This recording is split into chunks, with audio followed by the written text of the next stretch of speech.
الحمد للہ رب العالمین والصلاة والسلام علی محمد الامین اعوذ باللہ من الشیطان الرجیم بسم اللہ الرحمن الرحیم۔ خواتین و حضرات، ہم آیت 77 سے سورہ شعراء کا مطالعہ کر رہے ہیں۔ سیدنا ابراہیم کی سرگزشت زیر بحث ہے۔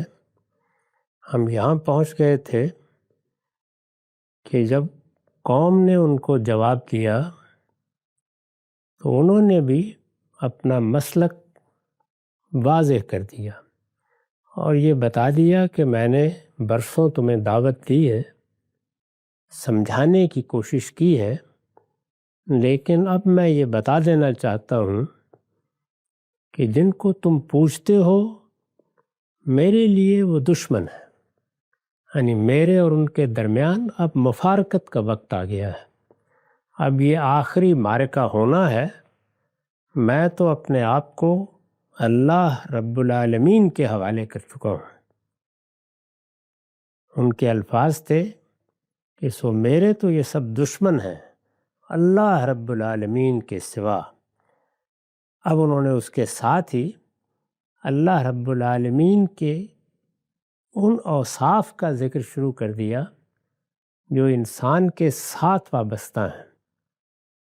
ارشاد فرمایا الذی خلقنی فہو یہدین، اللہ رب العالمین کے سوا جس نے مجھے پیدا کیا ہے۔ یعنی صرف یہی نہیں ہے کہ میں نے پیدا ہونے کے بعد دائیں بائیں کسی کو تلاش کر کے اپنا معبود بنا لیا ہے۔ میرا پیدا کرنے والا وہی رب العالمین ہے، وہی جہانوں کا پروردگار ہے۔ یہی وہ جگہ ہے جہاں سے انسان مذہب کی طرف متوجہ ہوتا ہے، یعنی فعل خلق کا مشاہدہ ہے، اور اس میں سب سے بڑھ کر انسان کا اپنا وجود۔ انسان اپنے وجود کا براہ راست مشاہدہ کرتا ہے، وہ اس کے لیے دوسروں کی دی ہوئی کوئی خبر نہیں ہے۔ انسان کا وجود ہر وقت اس کے ساتھ ہے، اور پھر باطن سے بھی ساتھ ہے، ظاہر سے بھی ساتھ ہے۔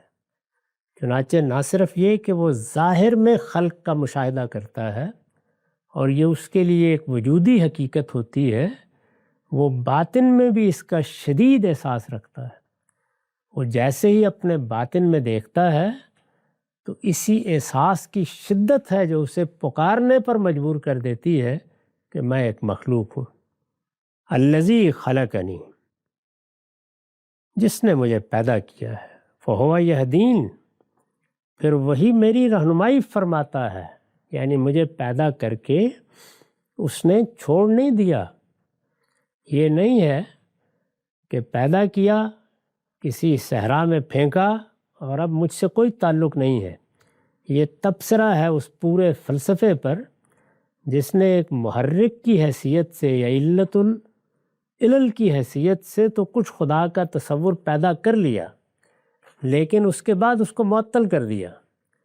تو قرآن مجید نے سیدنا ابراہیم کی زبان سے یہ حقیقت اس طرح واضح کی کہ میرا پروردگار وہ ہے جس نے مجھے خلق کیا ہے، یہ پہلا مرحلہ ہے، لیکن خلق کر کے مجھے چھوڑ نہیں دیا۔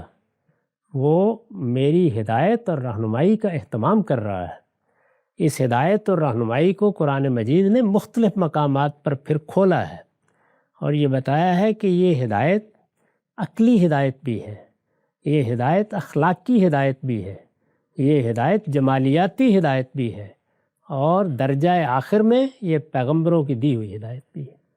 یہ ہدایت ہے جو اس پروردگار نے قدم قدم پر ہماری رہنمائی کے لیے کہیں ہمارے اندر نازل کی ہے اور کہیں باہر سے پہنچائی ہے۔ الذی خلقنی فہو یہدین، تو جس نے مجھے پیدا کیا ہے پھر وہی میری رہنمائی فرماتا ہے۔ اس پر میں نے لکھا ہے یعنی پہلے عقل و فطرت اور اس کے بعد نبوت و رسالت کے ذریعے سے میری عقلی اور روحانی ضروریات کو پورا کرنے کا اہتمام بھی اسی نے کر رکھا ہے۔ یعنی یہ جو ہماری جبلی ضرورتیں ہیں جو ہماری خواہشوں کو پورا کرنے کا عمل ہے، جو ہمارے باطن کے تقاضے پورے کیے جاتے ہیں، یہ سب ہماری عقلی ضرورتیں ہیں، وہ بھی پوری کی ہیں اس پروردگار نے، اور روحانی ضرورتیں بھی۔ تو ارشاد فرمایا کہ جس نے مجھے پیدا کیا ہے پھر وہی میری رہنمائی فرماتا ہے، اور مزید والذی هو یطعمنی ویسقین، اور جو مجھے کھلاتا اور پلاتا ہے۔ ظاہر ہے یہ کیا ہیں؟ تمام مادی ضروریات، یعنی میری تمام مادی ضروریات بھی پوری کرتا ہے۔ تو میں اس پروردگار کو مانتا ہوں اور میں نے اپنا آپ اس کے سپرد کیا ہے۔ اس کو وہ بیان کرتے ہیں بعض دوسری جگہوں پر کہ اسلمت رب العالمین، میں نے اپنا وجود اس کے سپرد کر دیا ہے۔ چنانچہ یہی اسلام کی حقیقت ہے۔ جب ہم اسلام کہتے ہیں یا اپنے دین کا یہ نام بیان کرتے ہیں تو اس کا مطلب ہے اللہ کے اپنے آپ کو سپرد کر دینا، یعنی ہر طرف سے کٹ کے اللہ رب العالمین کے سوا، جس نے مجھے پیدا کیا ہے پھر وہی میری رہنمائی فرماتا ہے، اور جو مجھے کھلاتا ہے اور پلاتا ہے۔ ارشاد فرمایا وَإِذَا مَرِضْتُ فَهُوَ يَشْفِينِ، اور جب میں بیمار ہوتا ہوں تو وہی مجھے شفا دیتا ہے۔ اس پر حاشیہ ہے، اس میں غور کیجئے، شفا کی نسبت تو اللہ تعالیٰ کی طرف فرمائی ہے، لیکن بیماری کی نسبت اس کی طرف نہیں کی گئی۔ جب میں بیمار ہوتا ہوں تو وہی مجھے شفا دیتا ہے، یعنی یہ نہیں کہا کہ جب وہ مجھے بیمار کرتا ہے اور پھر خود ہی شفا دیتا ہے۔ جب میں بیمار ہوتا ہوں تو وہی مجھے شفا دیتا ہے۔ اس میں غور کیجئے، شفا کی نسبت تو اللہ تعالیٰ کی طرف کی گئی ہے، لیکن بیماری کی نسبت اس کی طرف نہیں کی گئی۔ استاذ امام لکھتے ہیں اس کی وجہ سوء ادب سے احتراز بھی ہے، یعنی بارگاہ خداوندی کا ذکر کرتے ہوئے یہ لب و لہجہ نہیں اختیار کرنا چاہیے۔ اس کی وجہ سوء ادب سے احتراز بھی ہے، اور اس حقیقت کا اظہار بھی کہ نعمتیں جس قدر بھی بندے کو ملتی ہیں وہ سب خدا کے فضل و جود سے ملتی ہیں، یعنی اللہ تعالیٰ رحمت فرماتا ہے، سخاوت فرماتا ہے، کرم فرماتا ہے، نعمتیں اس سے ملتی ہیں۔ ہمارا کوئی استحقاق کسی نعمت پر نہیں ہے، یہ اس کو بیان کرنا مقصود ہے۔ ہر چند وہ پہنچتی تو خدا کے اذن و حکم ہی سے ہے، یعنی جو بیماری بھی آتی ہے، تکلیف بھی آتی ہے، وہ پہنچتی تو خدا کے اذن و حکم ہی سے ہے۔ اللہ تعالیٰ اگر اذن نہ دے تو وہ نہیں آ سکتی، اذن تو اسی کا ہوتا ہے، لیکن اس میں انسان کی اپنی غفلت کو بھی دخل ہوتا ہے، اس وجہ سے وہ بندے کی طرف منسوب کی جاتی ہے۔ یعنی انسان کو جو دنیا میں موقع دیا گیا ہے اس میں ہر لحاظ سے اس کو عقلی ہدایت ملی ہے۔ یہ ہدایت اپنے مادی وجود کی حفاظت کے لیے بھی ہے، یہ اپنے روحانی وجود کی حفاظت کے لیے بھی ہے، یہ اپنے اخلاقی وجود کی حفاظت کے لیے بھی ہے۔ تو انسان اس میں کوتاہی کرتا ہے، غلطی کرتا ہے، کبھی کوتاہی کے برابر صورتحال پیدا ہوتی ہے اور کبھی بہت بڑھ جاتی ہے، لیکن اس کی ابتدا یہاں سے ہوتی ہے۔ تو اس لیے ابراہیم علیہ السلام نے یہ اسلوب اختیار کیا، اور جب میں بیمار ہوتا ہوں تو وہی مجھے شفا دیتا ہے۔ والذی یمیتنی ثم یحیین، اور جو مجھے موت دے گا پھر مجھ کو زندہ کرے گا، یعنی وہ پروردگار ہے۔ وہ گویا اس طریقے سے ان کو توجہ دلانے جاتے ہیں کہ یہ جن کو تم نے بت بنا کے اپنا معبود قرار دیا ہے یہ ان میں سے کیا کرتے ہیں، یعنی کیا تمہیں اطمینان ہے کہ انہوں نے تمہیں پیدا کیا ہے؟ غور کر کے دیکھ لو، تم خود بھی مانو گے کہ تمہاری خلقت میں ان کا کوئی ہاتھ نہیں ہے۔ کیا یہ تمہاری رہنمائی کرتے رہے ہیں؟ انسانیت کی پوری تاریخ اس طرح کی کسی رہنمائی کے شائبے سے بھی خالی ہے۔ تمہاری رہنمائی اس پروردگار نے کی ہے جو تمہارا خالق ہے۔ اور کیا یہ حقیقت نہیں ہے کہ یہ کائنات اگر پیدا کی ہوئی ان کی نہیں ہے تو پھر اسی میں وہ خزانے ہیں جن سے وہ ہمیں کھلا رہا ہے اور پلا رہا ہے، تو ان کا اس میں کیا حصہ ہے؟ اور کیا ہم بیمار ہوتے ہیں تو شفا دینے کے لیے یہ آتے ہیں؟ اسی کے حضور میں اپنا مقدمہ پیش کرتے ہیں، اسی سے دعائیں کرتے ہیں، اسی کی بارگاہ سے رجوع کرتے ہیں اور اسی کی بتائی ہوئی چیزوں کی طرف وسیلے کے طور پر ہاتھ بڑھاتے ہیں، یعنی جو اس نے دنیا میں وسائل پیدا کیے ہیں اسی کی رہنمائی میں۔ اور یہ واقعہ ہے کہ پھر موت آئے گی تو اس میں بھی ان کا کوئی ہاتھ نہیں ہے، وہی موت دے گا اور اس نے بتا دیا ہے کہ وہی زندہ کرے گا۔ اس پر میں نے لکھا ہے، انسان جیسی مخلوق کے لیے جو اپنی ذات کے شعور کے ساتھ پیدا کی گئی ہے، یعنی اگر ذات کا شعور نہیں ہے تو پھر انسان جبلت کے دائرے میں زندگی بسر کرے گا جیسے جانور بسر کرتے ہیں۔ اور خود انسان پر بھی یہ معلوم ہوتا ہے کہ ایک حیوانی دور گزرا ہے، اس میں وہ بھی جانوروں ہی کے طریقے پر اپنی جبلت کے دائرے میں زندگی بسر کرتا ہے۔ اس میں وہ شعور موجود ہی نہیں ہوتا جو اپنا تجزیہ کرتا ہے، اپنے غم اور حزن کو سمجھتا ہے، اپنی شخصیت کی ناتمامی کو دریافت کرتا ہے اور پھر کچھ سوالات سے دوچار ہوتا ہے جس کا جواب اگر نہ ملے تو انسان اضطراب میں مبتلا ہو جاتا ہے۔ تو شعور کی یہ سطح انسان ہی کو ودیت ہوئی ہے، چونکہ اسی کو ودیت کی گئی ہے تو پھر سب سے بڑی نعمت کیا ہے؟ یہ سب سے بڑی نعمت ہے جس کا تصور کیا جا سکتا ہے، یعنی یہ کہ وہ ہمیں مرنے کے بعد زندہ کرے گا۔ یہ پھر سب سے بڑی نعمت ہے، یعنی ہمارا خاتمہ موت پر نہیں ہو رہا، ہم مٹی ہو کر دنیا سے رخصت نہیں ہو جائیں گے بلکہ اٹھائے جائیں گے، ایک نئی دنیا میں داخل کیے جائیں گے۔ تو ہمارے شعور کا سب سے بڑا تقاضا ہے، یہ ہمارے شعور کی سب سے بڑی ضرورت ہے اور ہمارے وجود کی سب سے بڑی دعا ہے، یہ اس کا جواب ہے۔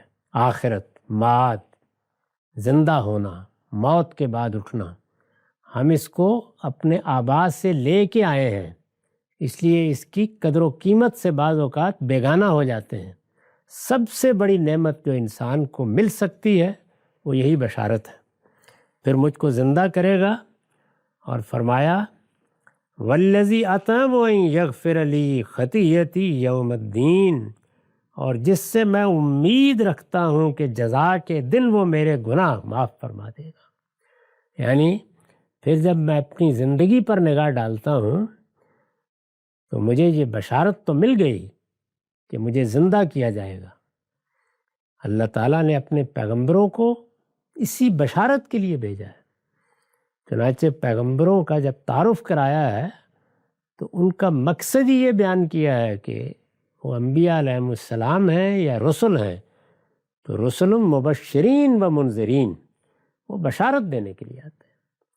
وہ تو اصلاً جنت کی بشارت کے لیے بھیجے جاتے ہیں، لوگ جب ان کی بات نہیں سنتے تو انذار کرتے ہیں اور خبردار کرتے ہیں۔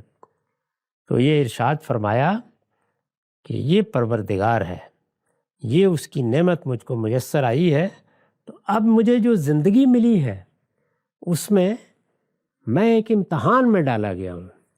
اس امتحان میں مجھ سے غلطیاں بھی ہوتی ہیں، کوتاہیاں بھی ہو جاتی ہیں، میں پھسل بھی جاتا ہوں۔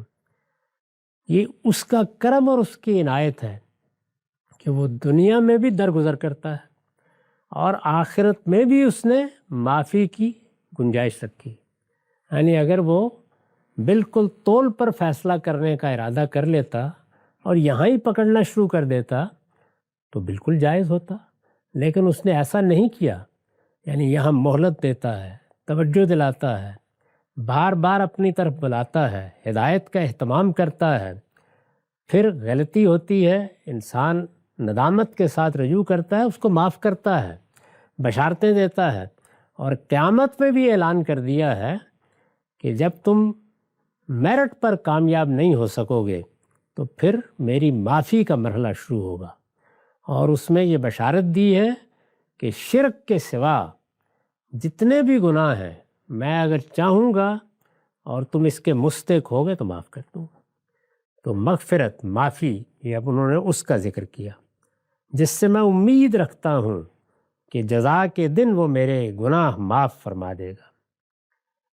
اس پر حاشیہ ہے، اس بدیع حقیقت کو لفظوں میں ظاہر کیے بغیر کہ پھر وہ ایک روز جزا برپا کرے گا، ابراہیم علیہ السلام نے یہ اپنے پروردگار کے فضل و عنایت کی طرف توجہ دلا دی ہے کہ بندہ سرکشی چھوڑ کر اسی کا ہو جائے، یعنی سرکشی چھوڑ دے، اس کا رویہ اللہ تعالیٰ کی طرف رجوع کا، التفات کا، ایک بندے کا ہو۔ اس میں غلطیاں کوتاہیاں ہوں گی، توجہ دلا دی ہے کہ بندہ سرکشی چھوڑ کر اسی کا ہو جائے، یعنی اللہ کا ہو جائے، تو وہ آخری درجے میں اس کی غلطیوں اور کوتاہیوں سے درگزر بھی فرماتا ہے۔ اس کو ہمارے بر صغیر کے ایک فارسی شاعر نے بیان کیا ہے کہ اسیان ما و رحمت پروردگار ما ان را نہایت اس نارا نہایت، یعنی میرے گناہ ہیں، ان کی بھی کوئی انتہا نہیں ہے، اور ان کے مقابل میں میرے پروردگار کی رحمت کی بھی کوئی انتہا نہیں، یعنی دونوں ہی کا معاملہ یکساں ہے۔ اسیان ما و رحمت پروردگار ما ان را نہایت اس نارا نہایت، یہ ابراہیم علیہ السلام نے اپنے پروردگار کا تعارف بھی کرا دیا، اس کی صفات بھی بیان کر دیں، اور وہ جس صفاحت میں مبتلا تھے اس پر اب جاتے جاتے ایک مرتبہ پھر متنبع کر دیا۔ رب حب لی حکمن والحقنی بالصالحین، اب گویا منہ موڑ لیا، یعنی قوم کے ساتھ معاملہ خاتمے کو پہنچ گیا۔ ابراہیم یہ سب کہہ چکا تو اس نے دعا کی کہ میرے پروردگار مجھے قوت فیصلہ عطا فرما۔ آخری مرحلے میں سب سے زیادہ ضرورت اس کی ہوتی ہے، یعنی اب اس قوم کو چھوڑنا ہے، اب اللہ تعالیٰ سے بھی درخواست کرنی ہے کہ وہ اپنا فیصلہ بھی اب صادر فرما دے۔ تو پیغمبر کی طرف سے دعا کے لیے ہاتھ اٹھتے ہیں، کبھی وہ دعا زبان پر طاری ہوتی ہے، کبھی دل کی گہرائیوں سے اٹھتی ہے۔ تو قرآن مجید نے جگہ جگہ نقل کیا ہے کہ معاملہ وہاں پہنچ جاتا ہے جہاں نوح یہ کہہ اٹھتے ہیں کہ پروردگار اب تو مجھے ان کی نسلوں سے بھی کوئی توقع نہیں، اب لم یلدوا الا فاجرا کفارا، یہ تو اب جو بچہ بھی جنیں گے وہ تیرا منکر ہی ہوگا اور تیرے مقابلے میں سرکشی ہی اختیار کرے گا، اس لیے اب اپنا فیصلہ صادر فرما دیجیے۔ یہی صورتحال سیدنا موسیٰ کی بیان ہوئی ہے۔ رسالت مآب صلی اللہ علیہ وسلم کے بارے میں بھی بیان ہوا ہے کہ آخری زمانے میں گویا آسمان کی طرف نگاہیں لگی رہتی تھیں کہ اب کیا باقی رہ گیا ہے، تو یہ موقع جب آ جاتا ہے اس وقت پھر قوت فیصلہ عطا فرما، یعنی اب میں نے اپنا فرض پورا کر دیا، اپنی ذمہ داری کا حق ادا کر دیا، اب میں صحیح بات کہنے کی توفیق پاؤں، اور اس کے بعد جو اگلا سفر ہے اس میں ہر قدم پر صحیح فیصلے کروں۔ یہ دونوں چیزیں ملی ہوئی ہوتی ہیں۔ میں نے اس کی جانب بھی بارہا توجہ دلائی ہے کہ جب کسی کو پیغمبر کی حیثیت سے منتخب کر لیا جاتا ہے تو صرف وحی نہیں آتی، اس کے ساتھ ایک اور چیز عطا ہوتی ہے، وہ جو عام انسانوں کو بھی ان کے مراتب کے لحاظ سے ملتی ہے، لیکن پیغمبروں کے لیے وہ گویا کسب و اکتساب کے بغیر ملتی ہے، یعنی وہ کوئی سیکھنے نہیں جاتے، وہ مختلف مراحل سے گزر کر سعی و جہد نہیں کرتے، تو اللہ تعالیٰ ان کو علم و حکم عطا فرماتے ہیں، اس میں یہی لفظ استعمال کیا گیا ہے۔ اس موقع پر انہوں نے خاص درخواست کی کہ میرے پروردگار مجھے قوت فیصلہ عطا فرما۔ میں نے اس کی وضاحت کی ہے، یہ دعا چونکہ ہجرت کے موقع پر کی گئی ہے، یعنی آخری مرحلہ آ گیا ہے، یہ دعا چونکہ ہجرت کے موقع پر کی گئی ہے جو انبیاء علیہم السلام کی دعوت میں نہایت اہم مرحلہ ہوتا ہے، اس لیے دعا کی ابتدا اس درخواست سے ہوئی ہے کہ آگے کے مراحل میں ہر موقع پر انہیں صحیح فیصلہ کرنے کی توفیق حاصل رہے۔ ہجرت کا مرحلہ، یہ معلوم ہے کہ پیغمبروں میں سے ایک پیغمبر سے اس معاملے میں ذرا جلد بازی ہوئی ہے، وہ حضرت یونس ہے، تو اللہ تعالیٰ نے ان کو مثال بنا دیا، یہ فرمایا کہ ہم نے انہیں مچھلی کے پیٹ میں بھیج دیا، اور وہ اپنی طرف سے وہاں سے نکلے تھے لیکن ہم نے ان کے لیے آگے ایک زندہ تیار کر دیا اور یہ بتا دیا کہ آئندہ کوئی پیغمبر اپنی طرف سے یہ فیصلہ نہ کرے۔ تو ہجرت کا فیصلہ آسمان سے صادر ہوتا ہے، لیکن پیغمبر اس کے لیے دعا کرتا ہے، آرزو کرتا ہے، اور اندیشہ ہوتا ہے کہ اس موقع پر دعا اور اس کی آرزو کا جواب اگر تاخیر سے آ رہا ہو تو وہ کہیں وہ کام نہ کر بیٹھے جو یونس علیہ السلام نے کیا، ایک فیصلہ کیا انہوں نے۔ تو اس وجہ سے پیغمبر یہ دعا کرتے ہیں۔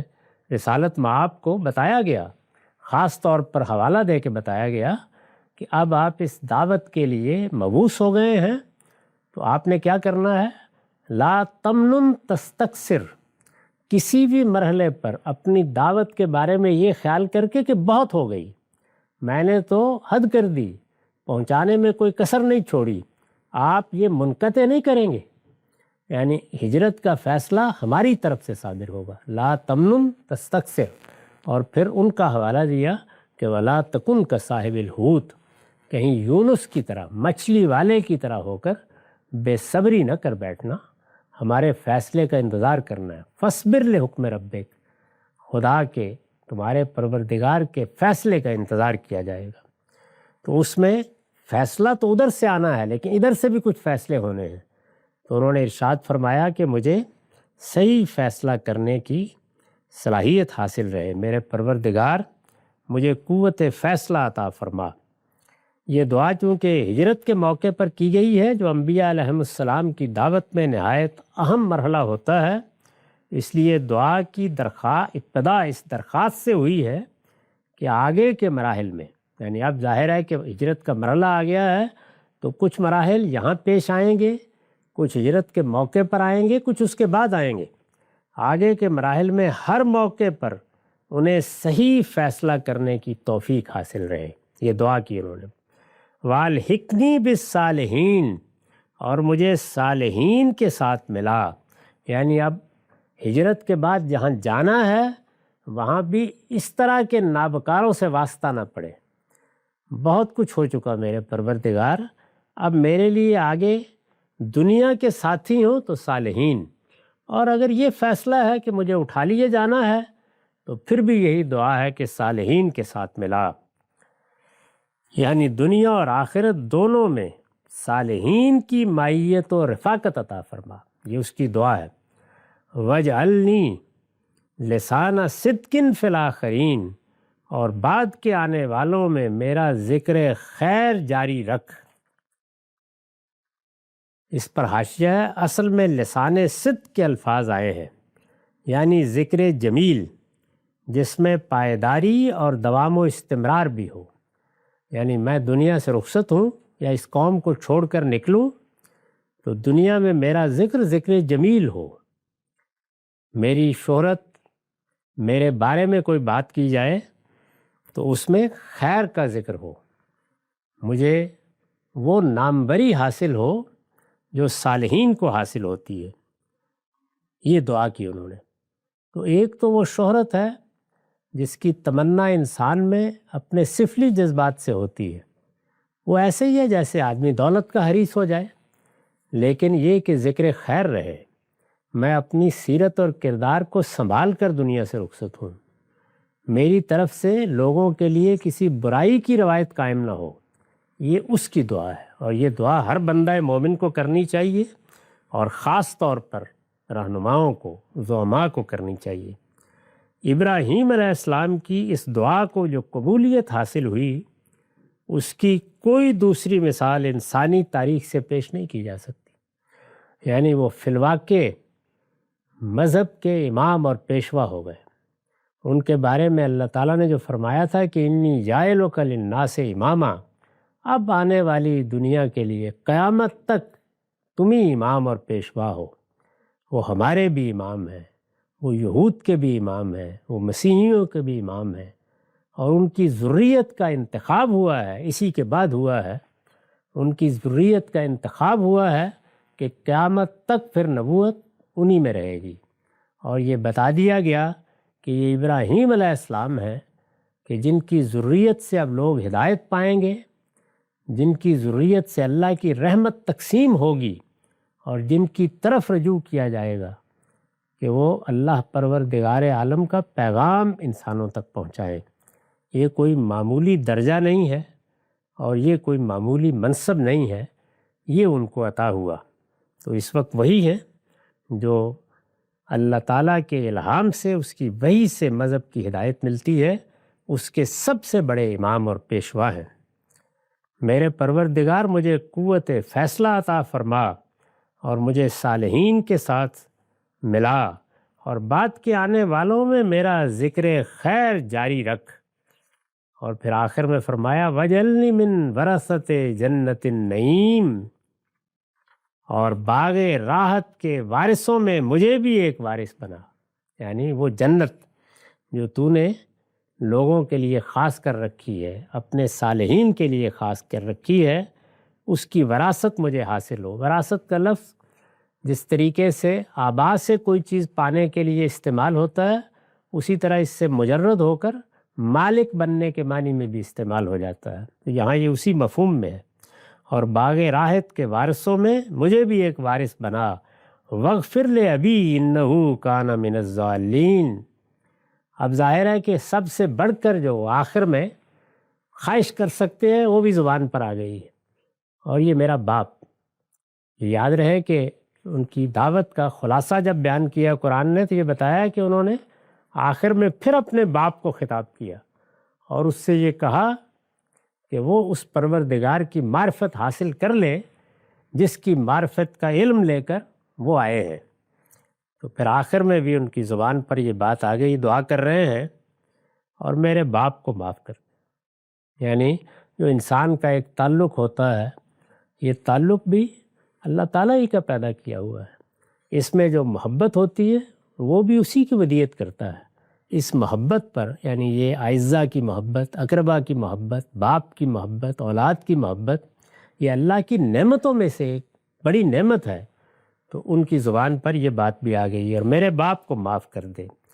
اور معاف کر دے کے الفاظ جیسے ہی نکلے ہیں، دیکھیے فرمایا انہ کان من الضالین، بے شک وہ گمراہوں میں سے، یعنی وہ ہے تو گمراہ، اس میں کوئی شبہ نہیں کہ اس نے غلط روش اختیار کی ہے، لیکن میرا باپ ہے تو کتنی رسوائی ہوگی اگر قیامت کے دن اس کی گرفت ہوئی۔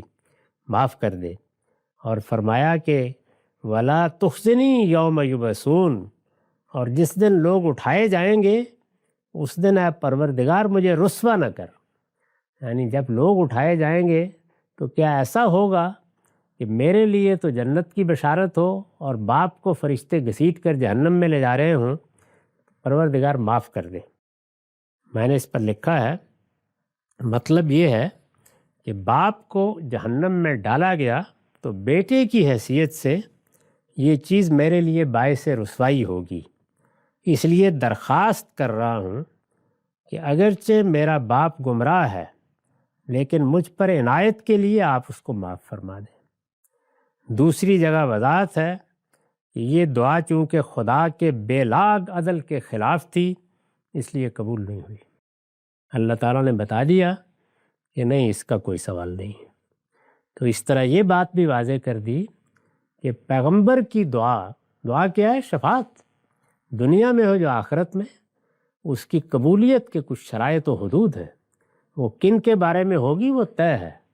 یہ ابراہیم جیسی شخصیت بھی ہو اور اس کی یہ خواہش، اور اس مرحلے پر یہ خواہش اور یہ دعا اور اپنے حوالے سے یہ درخواست کہ مجھے رسوا نہ کر، یہ بھی قبول نہیں ہے۔ آخر دعوانا الحمدللہ۔